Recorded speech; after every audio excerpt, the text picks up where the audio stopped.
My family is proud of their heritage. Scottish and Irish, through and through.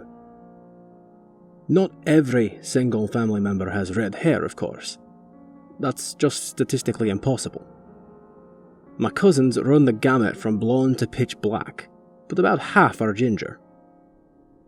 My great-grandmother, the matriarch of the family, always blatantly favoured any child born with red hair. A couple of my aunts were born with red hair, but it faded to brown as they matured. As the colour faded, so did great-grandma's favour. Not that she outright worked against anyone who wasn't ginger. She was just less likely to offer help to them.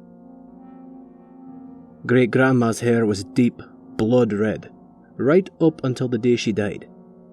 Long and thick, and so red, always tied back in an intricate braid and secured with a bit of green yarn.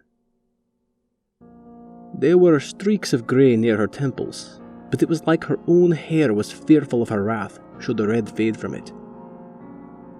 My father and his elder brother were favoured even above all the other gingers in the family, because they had inherited the blood-red locks of their grandmother. And when I was born, I'm told that my grandmother, my father's mother, was the first person allowed into the room after the doctors had left. She took one look at my head of soft blonde curls and knew that her mother, great-grandmother, would be disappointed. She was. According to my mother, she actually seemed insulted that I had inherited the blonde hair so common in my mother's family rather than the red hair of my father's. 5 years later, my sister was born without hair. This isn't uncommon, but the entire family was waiting anxiously to see what colour the fuzz on her head would be. I was halfway to 6, and I already understood that great-grandmother didn't love me as much as some of my cousins, because I was blonde.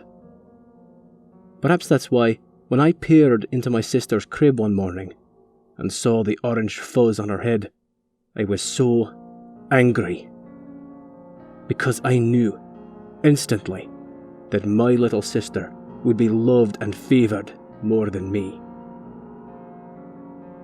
I don't remember the rest of that day, but I remember the look on my father's face during the funeral, as though he was coming to some deeply unsettling conclusions.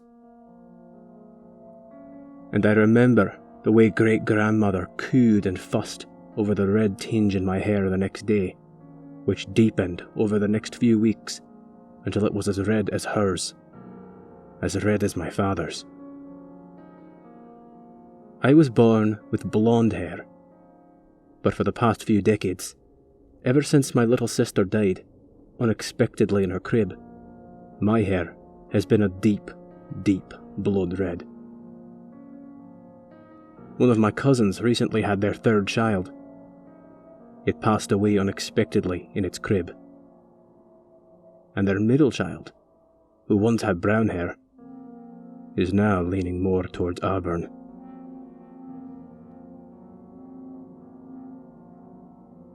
Thanks for listening, and thanks especially to you/indywrites for giving me the permission to narrate this story.